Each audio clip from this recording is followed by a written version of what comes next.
Hello students, कैसे हैं आप लोग। स्वागत है आपका एएलडी स्टडी पे। आ चुके हैं फिर से चारों तरफ घूमने के बाद टाइगर रिजर्व और वृंदावन और बाकी सारी चीजों को घूमने के बाद फिर से आ चुके हैं। आपका 12th का एग्जाम कराने के बाद निकल चुके थे महामंथन टूर पे। खुद के साथ मिलने का एक सफर था। उस सफर को कंप्लीट करके फिर से मंजिल तो यही है, आखिर आना तो यही है। तो फिर आपके पास आ चुके हैं। कोई पढ़ाई का टॉपिक नहीं है, एक बहुत इंटरेस्टिंग कहानी है, हम आपको सुनाते हैं।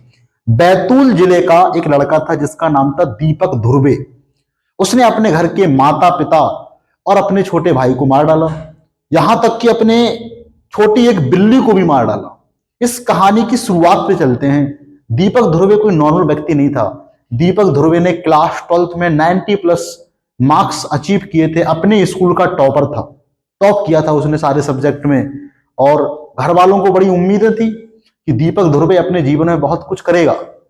इन्हीं उम्मीदों के साथ दीपक धुर्वे खरे भी उतरा, कई सारे एग्जाम क्रैक किए। आर्मी का एग्जाम क्रैक किया और आर्मी का एग्जाम क्रैक करने के बाद मेडिकल से बाहर हो गया। जिंदगी दीपक धुर्वे के साथ खेलती चली गई। दीपक धुर्वे बेचारा गुलाटी खाता हुआ चला गया। आखिरकार ऐसा फील करने लग गया कि जिंदगी से हार गया किसी कारण से। अब इस कहानी को हम बता क्यों रहे हैं, ये घटना है, रियल घटना है। आपको बताते हैं, अमर उजाला का एक आर्टिकल भी बता देते हैं, जैसे आपको ये ना हो कि ये काल्पनिक कहानी चल रही। देखो, अमर उजाला का आर्टिकल है 19 फरवरी का। 19 फरवरी को ये आर्टिकल आपको दिख रहा है अमर उजाला का। बैतूल जिले में दिल दहला देने वाला मामला सामने आ गया है। 25 वर्षीय युवक दीपक धुर्वे ने लाठी सब्बल से, सब्बल जानते हो ना, जिससे लोहे की एक छड़ होती है जिससे मिट्टी खोदी जाती है, उससे अपने घर के छोटे भाई और माता पिता, जबकि भांजा एक छोटा सा बच्चा था, उसको भी घायल कर दिया। पागल कुत्ते की तरह हो गया था दीपक धुर्वे। जिस समय ये स्थिति थी, उसको बहुत ज्यादा पकड़ करके, समझे, जिले के मनोरोगी युवक के तेरे हत्याकांड को अंजाम दिया। कोतवाली थाना ग्राम सभा युवक को सब्बल से उसका घायल, इसको कहां भेज दिया गया है, इसको अब पागल खाने भेज दिया गया है इलाज के लिए।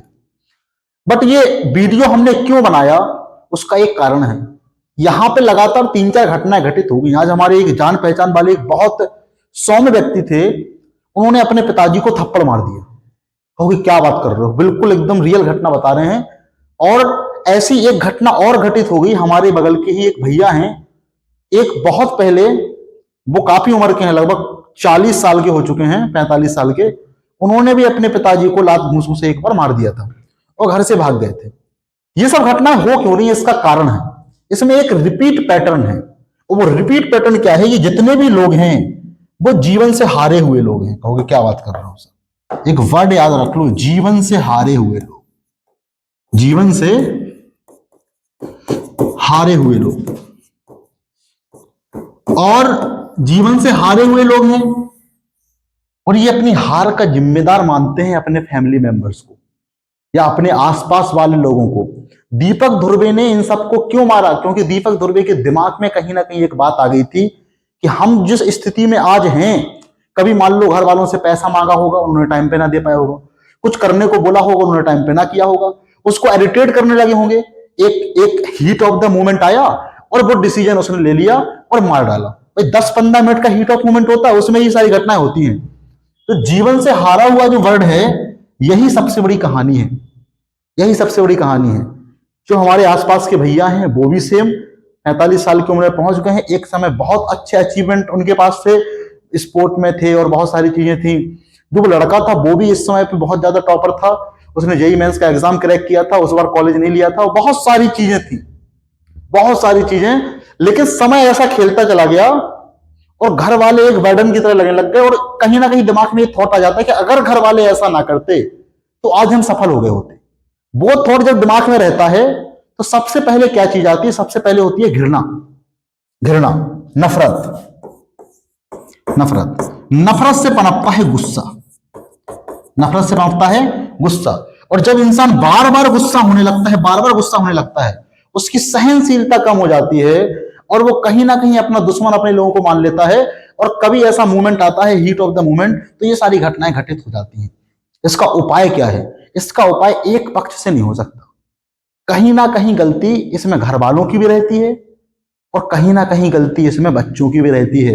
अरे टॉप कर दिया, कुछ भी कर दिया, आपको अपने बच्चों का इस तरह से ध्यान रखना चाहिए कि कभी कभी मान लो वो जो बोल रहा है ना वो भी सही बोल रहा है, उसके कामों को रोकना नहीं चाहिए। अगर उसने कहा कि पापा या मम्मी जो भी है कि हमको ये करना है, तो प्रयास करो कि उसने जो डिसीजन लिया उसको करो। दो तरह से चीजें होती हैं, या तो बच्चा दूसरों को हार्म पहुंचाएगा या खुद को हार्म पहुंचाएगा। हम एक रियल केस बता रहे हैं, हमारे मामा जी लगते हैं, बनाड़ी एक जगह है चित्रकूट के पास में, हमारे रिश्तेदार हैं। उन्होंने एक बार 2 लाख रुपए मांगा कि हम मुंबई, ये घटना है 20 साल पुरानी, उन्होंने अपने घर वालों से पैसा मांगा कि हमको 2 लाख रुपए चाहिए, मुंबई जाना हीरो बनने के लिए। घर वालों को लगा कि उसके साथ फ्रॉड हो रहा है, घर वालों ने पैसा नहीं दिया। 1 दिन 2 दिन 1 महीने बाद उन्होंने फांसी लगा ली और वो मर गए। ये घटना कहां से आ रही है? अब उसने अपनी जिंदगी से जब हारा, उसको लगा कि हमारे घर वाले इस तरह के हैं, इस तरह से हम कुछ कर नहीं पाएंगे जीवन में, और जब कुछ कर नहीं पाएंगे, अपने सपने पूरे नहीं होंगे, ऐसे जीवन का मतलब क्या है? तो वो खुद को क्या कर लिया, उसने अपने आप को खत्म कर लिया। या दूसरे मोमेंट में क्या होता है कि वो लड़ता है, जब एक बार फाइट करता है फिर हार जाता है, दूसरी बार फाइट करता है फिर हार जाता है, तीसरी बार फाइट करता है। दीपक ध्रुवे हारा नहीं, दीपक ध्रुवे ने आर्मी का रिटन एग्जाम निकाला, सारा फिजिकल एग्जाम निकाला, मेडिकल में बाहर हुआ। मतलब आदमी की उम्मीदें टूटी। जब उम्मीदें टूटती हैं तो दिमाग खराब होता है। उस दिमाग खराब वाले मोमेंट में वो धीरे धीरे पागल हुआ, सफलता नहीं मिली और ये घटनाएं कर दी। अब हम अपने स्टूडेंट्स को कहेंगे, घर वालों की बात तो बोल दिए कि आपको ध्यान रखना चाहिए, स्टूडेंट से हम ये कहेंगे कि जब भी गुस्सा आए आपको, सबसे पहली चीज, जो जिंदगी मिली है इसमें हार तो मिलेगी।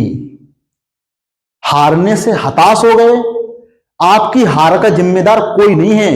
अगर आपको प्लेट में खाना मिल रहा है, मान लो वो खाना मिलते समय भी ताना मिल रहा है, तब भी एहसान मानो कि मिल रहा है। और नहीं मिल रहा है तो अब इतने बड़े हो गए हो, खुद की कमाना पड़ेगा। सीधी सी बात है। ऐसे बहुत सारे एग्जाम्पल मिलेंगे जिन्होंने खुद से कमाया, खुद से खाया और खुद से कुछ किया। सपने आपके हैं तो लड़ना आपको पड़ेगा, रोना आपको पड़ेगा, कोई दूसरा आपके सपनों का जिम्मेदार नहीं है। कोई कुछ भी हो, घर वाले घर से भगा भी रहे हैं तब भी वो अपनी जगह सही हैं, क्योंकि वो जो भी चाहते हैं वो उनकी अपनी इच्छा है। आपके सपने आपको पूरे करने हैं तो आपको अपने आप से लड़ना पड़ेगा। किसी दूसरे को नुकसान पहुंचा के आप नहीं कर सकते, और अपने लोगों को तो नुकसान पहुंचाना ही नहीं है। इस बात को दिमाग में रखो। एक बात हमेशा याद रखो, जिंदगी है, जिंदगी है तो संघर्ष है, और संघर्ष है तभी सफलता है। तभी क्या है? सफलता है। और सफलता पे आदमी रुकता नहीं है। सफलता एक मंजिल नहीं है, इस बात को याद रखो। सफलता एक मंजिल नहीं है, सफलता है एक रास्ता, एक सफर जिसमें आपको चलते जाना है। आप अपने इतिहास के योद्धाओं को उठा के देख लो, तो क्या आप महाराणा प्रताप को सफल नहीं मानते? हर व्यक्ति महाराणा प्रताप को सफल योद्धा मानता है, मानता है कि नहीं मानता है? महाराणा प्रताप एक सफल योद्धा थे, लेकिन क्या वो युद्ध जीत गए? एक बार जीत गए, लेकिन एक बार लास्ट में तो हार गए। हार मायने नहीं रखती, मायने ये रखता है कि आप लड़ कैसे रहे हो। आप में लड़ने की क्षमता है तो आप योद्धा कहलाओगे। सफर कैसे जी रहे हो ये तय करेगा। मंजिल कहीं पहुंचना कोई थोड़ी मंजिल है। अरे आप जहां जो चाहते हो वो मिल जाएगा, उसकी कीमत कम हो जाएगी नजरों में। इस बात को याद रखो। योद्धा की तरह लड़ो, हताश मत हो, गुस्सा मत हो, अपने लोगों को नुकसान मत पहुंचाओ, अपने आप को नुकसान मत पहुंचाओ। बस ये बात याद रखो। कहानी खत्म हुई और हम जा रहे हैं। मिलते हैं एक नए इस प्रकार के वीडियो में और अपने पढ़ाई के वीडियो में। Bye bye, okay, take care.